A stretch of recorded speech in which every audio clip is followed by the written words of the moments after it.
Hey guys, how are you? I hope you guys doing good at home.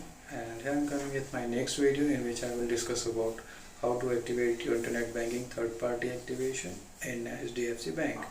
And I'll be discuss each and every step so you guys will understand it very easily. So watch till the end, and if you like my channel, please share and subscribe it.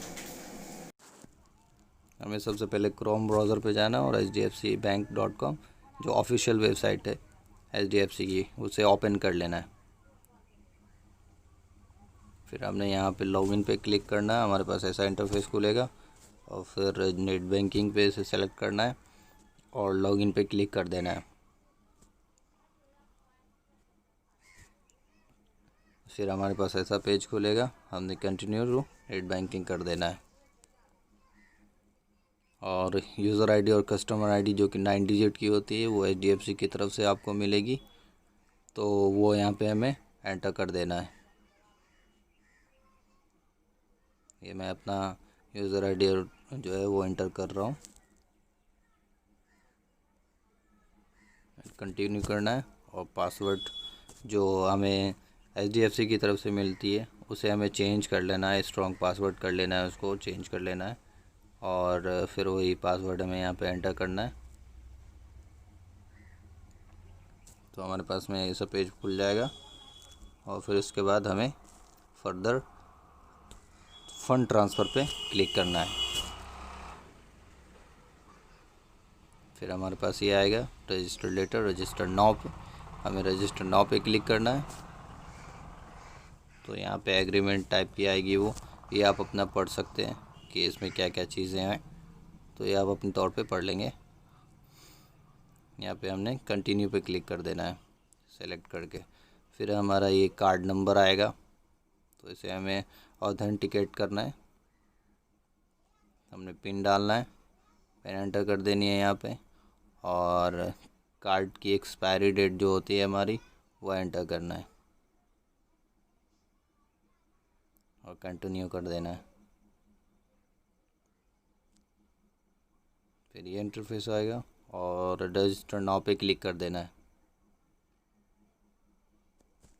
ये मैं धीरे धीरे slow कर रहा हूँ ताकि आप अच्छे से समझ पाएँ और स्टेप बाय स्टेप इस चीज़ को समझ के आप अपने तौर पे अच्छे से कर पाएँ।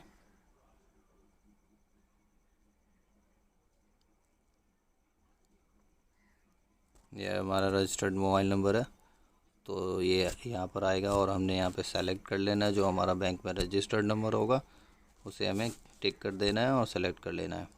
फिर वो वेरिफिकेशन आएगी, वन टाइम पासवर्ड हमारे पास में आ जाएगा, हम OTP यहाँ पे एंटर करना है, फिर कंटिन्यू करना है। तो हमारा OTP आ चुका है और मैं अपना OTP एंटर करूँगा और फिर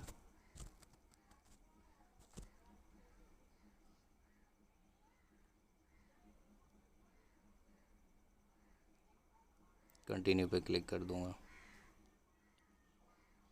अब ये स्टेप 1 ऑफ 3, ये हमसे 3 स्टेप अब यहाँ पर से हो गई हमारी, जिसके बाद हमारा कंफर्म हो जाएगा।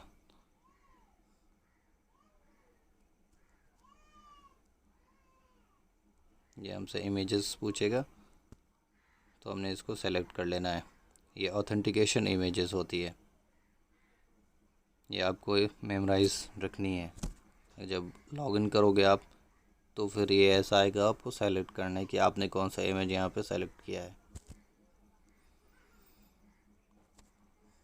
तो मैंने अपने यहाँ पे इमेज सेलेक्ट कर लिया, अब हमने कंटिन्यू करना है।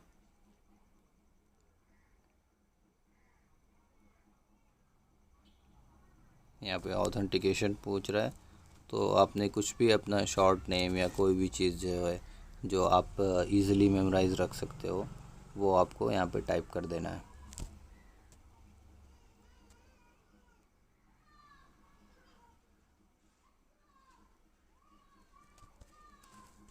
आप अच्छे से समझ के एक बार पढ़ के इसे टाइप कर सकते हैं।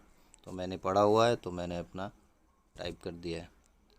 अब यहाँ पे क्वेश्चंस पूछते हैं, ये आपसे 5 क्वेश्चंस होंगे, आप इसको चेंज भी कर सकते हैं इस क्वेश्चंस को, और फर्दर वेरिफिकेशन के लिए ये क्वेश्चंस आप जो है मेमोराइज़ करके रखें या फिर इसकी स्क्रीनशॉट ले लें तो फिर बेटर रहेगा आपके लिए, क्योंकि ये सिक्योरिटी क्वेश्चन होते हैं। इन केस अगर आप अपना पासवर्ड वगैरह कुछ भी भूल जाए तो ये आपको रिकवर करने में हेल्प करेगा। तो आप इन क्वेश्चंस को, सिक्योरिटी क्वेश्चन के आंसर फिल करके आप इसकी स्क्रीनशॉट ले लें तो that will be better for you. तो मैं इसको फटाफट फिल कर लेता हूँ।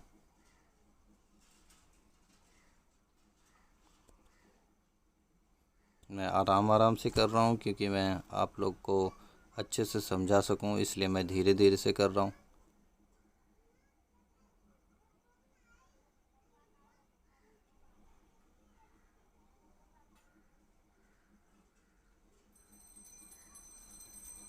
यहाँ से आप क्वेश्चन सेलेक्ट कर सकते हैं, जो सभी क्वेश्चन आप चाहें, और जिस क्वेश्चन का भी आप आंसर दे सकें और इजीली उसे याद रख सकें।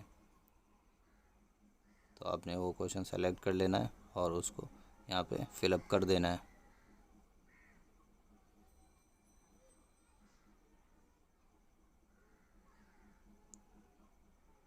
सारे क्वेश्चंस मैंने फिल करने हैं। This is last one.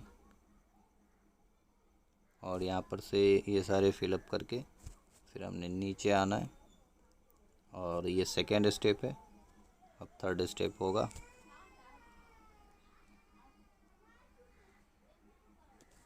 यहाँ पर सारी चीज़ें हमने जो की हुई है, इमेज सेलेक्ट किया हुआ है और हमने जो क्वेश्चन के आंसर दिए हैं वो सारे आ रहे हैं यहाँ पे। फिर हमने यहाँ सेलेक्ट कर लेना है इसको और कंफर्म पे क्लिक कर देना है।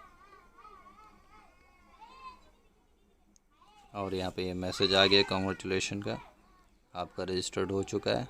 और अब आप अपना HDFC बैंक से सारे स्टेटमेंट्स और पिन चेंज कर सकते हैं।